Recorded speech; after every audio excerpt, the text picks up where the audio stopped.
Hi. Um, I do need to let you know that this is another try at the same subject. Labels. Labels to me have a use only to give people ideas of, you know, how to relate.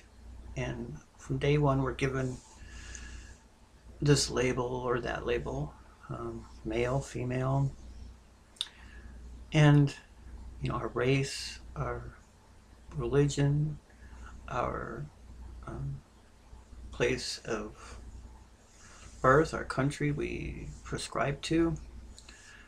All of these things have uh, an indication of who we are. Let people know something about us, and so they know how to relate to us. And when your label is not one that's not desirable, such as being intersexed or transsexual or transgendered, which I consider myself all these things, and none of them tell everything about me. So, you know, we need to have it clarified. So, for that purpose, um, I would like to let people know that I am a transsexual woman who was born intersexed. And although I live totally as a woman and I've been married, a widow. My husband passed away over a year ago, and he died of diabetes complications and renal failure. So, um, a lot of how I see myself, I learned from my husband because he was a very good, intelligent person that knew how to love someone despite labels. And he was labeled diabetic at a young age. He was 5, and he had to live with all that. And he couldn't do a lot of things that other non-diabetic children could do. Play sports, but he got involved. He was a water boy. Instead of playing the sport, he helped those that were friends that could. And I kind of identified with that because I label myself as a non-sexual person. That I never could be sexually active. I tried, trying to experiment sexually with myself through masturbation and things. I had questions as a young person. I thought maybe they would be answered during puberty, but it, I kind of started puberty as a female. Had to go to the doctor. They did something to me. I still don't know what it was. Um,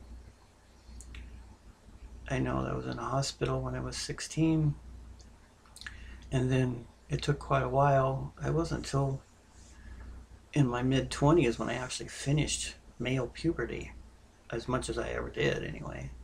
So I knew there was something wrong.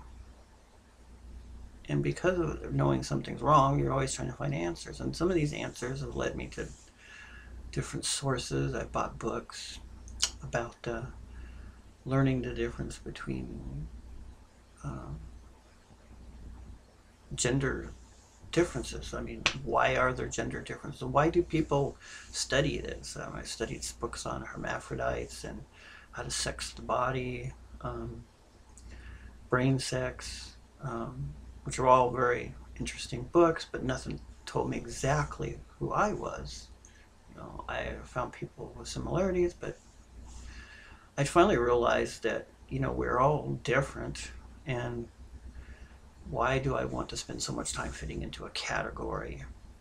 Why do I want to belong to a group of people that uh, seemingly are rejected by most of society? And you know, I don't think it's because of any reason, just wanting to belong to something. Even if it's not desirable. I mean, I've learned that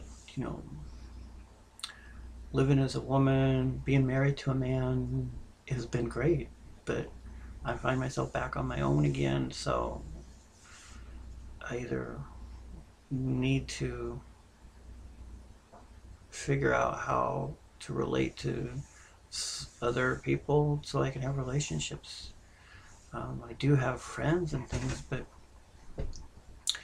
it's hard to have them as confidants when they're not understanding of special issues that I'm concerned with, like being intersexed and how I perceive things. I don't always perceive things like they do under an umbrella of totally male, totally female.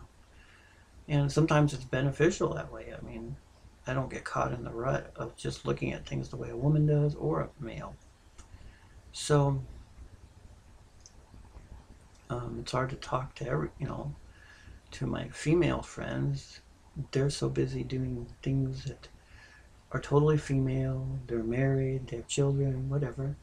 Um, and male people have their own set of things that, if I am friendly with them, being a single woman now, uh, that you don't want to give them the wrong idea of trying to be, you know, make myself unavailable as a sexual person for them to be attracted to. So the males that are married are okay as long as they, keep it subdued, but you can't really tell people personal things. And I wouldn't want to tell a man something personal about me, especially if they're married or not married. So, who does that leave me to talk to? You know. So I found that listening to other videos on YouTube,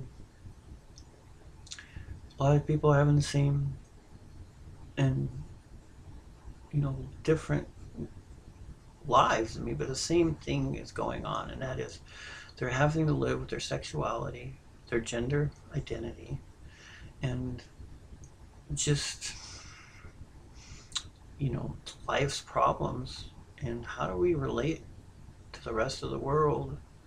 How do we have relationships? How do we find the truth about who we are? And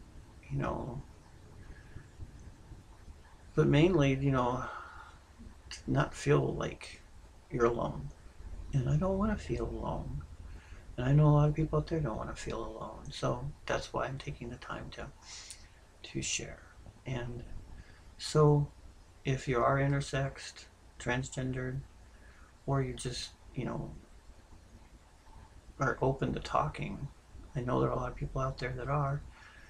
So post a video, let me know, write something, make a comment. Any of these things are great as far as I'm concerned, and I'll try to be open with you, because obviously if you're a person like me, you learn that trying to hide things never accomplishes anything, and besides, you can't be yourself if you're not truthful. So with that said, I'd like to get on with making another video, and since it only can be 10 minutes long, I'll get back with you later. Thanks.